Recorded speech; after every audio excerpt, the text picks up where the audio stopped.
안녕하세요 여러분, 사냥김입니다. 벌써 12월이 되었습니다. 오늘 밤 10시 30분에는 실업률과 비농업 고용지수 발표가 있고요. 12월 11일에는 CPI와 Core CPI 발표가 있습니다. 12월이 돼서 점점 중요한 매크로 지표들 발표가 이어질 텐데요. 몇 번 강조드려도 지나치지 않을 만큼 중요하고 민감하게 보아야 할 부분이 또 있습니다. 오늘은 그 부분을 중점적으로 말씀드려 보도록 할게요. 그럼 바로 시작하겠습니다.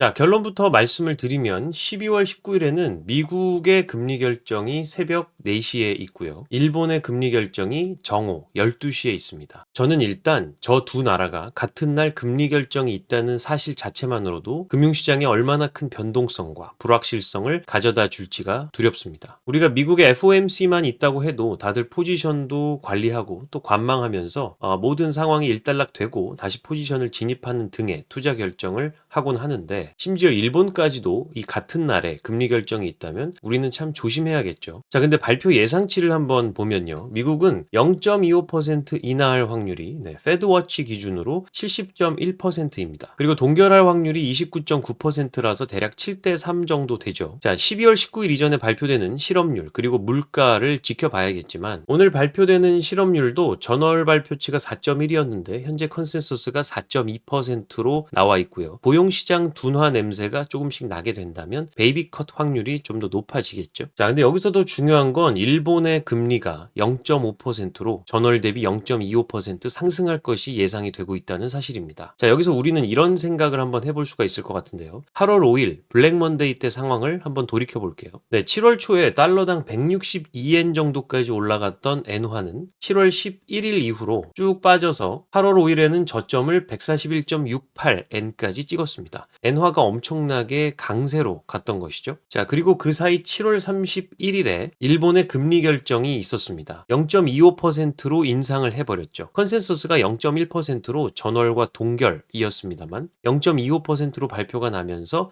시장은 발작을 하게 됐었죠. 자, 근데 생각을 해보면 일본이 이렇게 금리를 올려서 엔화가 더 강세가 돼서 엔캐리 트레이드 청산이 났다는 사실은 알겠는데, 그럼 그때 당시에 미국과 일본의 금리 차이는 얼마였을까요? 자, 8월 5일 블랙 먼데이 그리고 일본이 금리를 올렸던 7월 31일에 미국은 아직 금리를 내리기 전이었죠. 미국은 9월 18일이 돼서야 5%로 금리를 내렸으니까요. 자, 그 전에 즉 엔캐리 트레이드 청산이 발생했던 시점에 미국의 기준금리는 5.5%를 계속 유지하고 있었고 일본은 원래 0.1%였으니까 양국 간 금리 차가 5.4%였다가 일본이 0.1에서 0.25로 올리면서 7월 31일에는 양국 간의 금리 차가 5.25%로 좁혀졌죠. 자, 물론 일본의 컨센서스를 상회한 금리 인상 움직임 때문에 시장이 놀란 면도 있겠지만, 실질적으로 생각을 해보면 엔캐리 트레이드라는 건 엔화를 싸게 빌려서 달러 자산을 매수해서 그 차익을 먹는 거래이기 때문에 양국 간의 금리 차이가 클수록 유리한 게임인데, 그 금리 차가 5.4%에서 5.25%로 줄어들었다는 사실로 대규모 엔캐리 트레이드가 청산되면서 위험자산 시장이 폭락을 했던 거죠. 자, 그럼 이번은 어떨까요? 위에서 제가 말씀을 드렸듯이 미국은 0.25% 금리를 인하할 확률이 70% 정도이고 일본 같은 경우는 12월 19일에 0.5%로 인상할 것으로 컨센서스가 나와 있습니다. 현재 미국의 금리는 4.75%예요. 그리고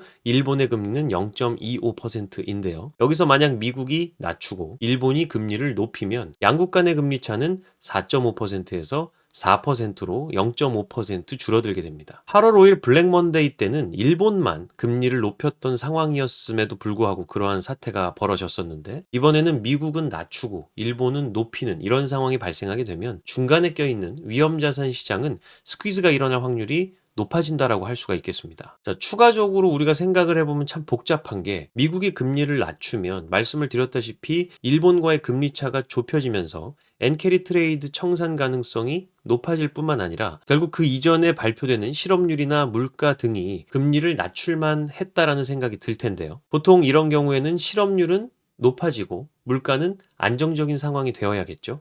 그래야 금리를 인하할 수가 있을 거니까요. 자, 근데 실업률이 높아진다면 경기를 부양해야 되는 측면에서 금리를 낮추는 게 옳다고 판단했을 것이고, 잠잠하게 있었던 경기 침체라는 내러티브가 다시 작동할 수 있는 측면도 있습니다. 자, 근데 만약 미국이 금리를 동결을 한다면 일본과의 금리 차는 덜 좁혀져서 엔캐리 트레이드 청산 가능성이 조금 낮아질 수는 있겠지만, 현재 가파르게 떨어지고 있는 글로벌 유동성과 더불어서 이 추가적인 유동성 경색이 있을 수 있지 않을까 하는 위험자산 시장의 걱정이 커질 수가 있겠죠. 자, 9월부터 지금까지 쭉 올라왔던 이 글로벌 유동성이 변곡점이 다가오고 있습니다. 정말 곧 있으면 자산 시장에 큰 임팩트를 미칠 수도 있는 구간이 다가오고 있습니다. 이 정도 가파른 유동성 경색은 결코 우리가 무시할 상황은 아니라는 생각입니다. 그러니까 결론은 미국이 금리를 동결을 시키든 혹은 인하하든 간에 시장에는 매우 불확실성이 증가한다는 사실이고요. 거기에 일본까지도 금리 결정을 해야 하는 이런 상황들이 참 무섭게 다가옵니다. 대표적인 비둘기파로 분류되는 일본은행의 정책심의위원 나카무라 도요아키는 어제 금리 인상을 반대 안 하지만 데이터를 봐야 한다고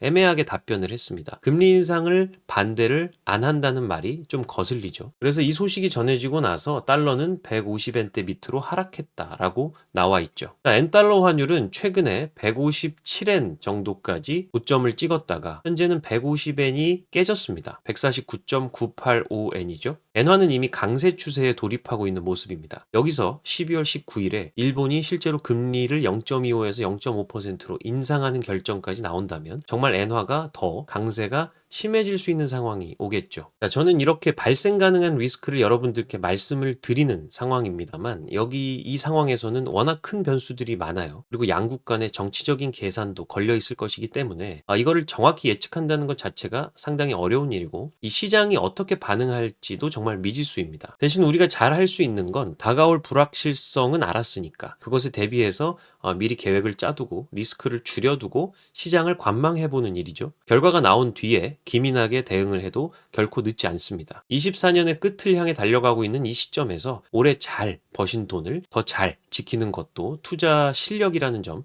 꼭 말씀을 드리고 싶어요. 최근에 비트코인이 10만 달러를 넘었었습니다. 지금은 잠시 그 밑으로 내려와 있는 상태죠. 포모에 너무 동하지 마시고요. 상황을 객관적으로 보시면서 리스크 관리를 해 나가시면 좋겠습니다. 저는 내년 1월부터 4월에서 5월 정도까지 또 한 번의 큰 기회가 있을 것으로 생각을 하고 있습니다. 더 큰 도약을 위해서 잠시 호흡을 가다듬는 기간이다 라고 생각을 해주시면 좋을 것 같아요. 이번 영상은 이것으로 마치도록 하겠습니다. 도움되셨다면 구독과 좋아요, 알림 설정 부탁드리겠고요. 지금까지 사냥개미였습니다. 감사합니다.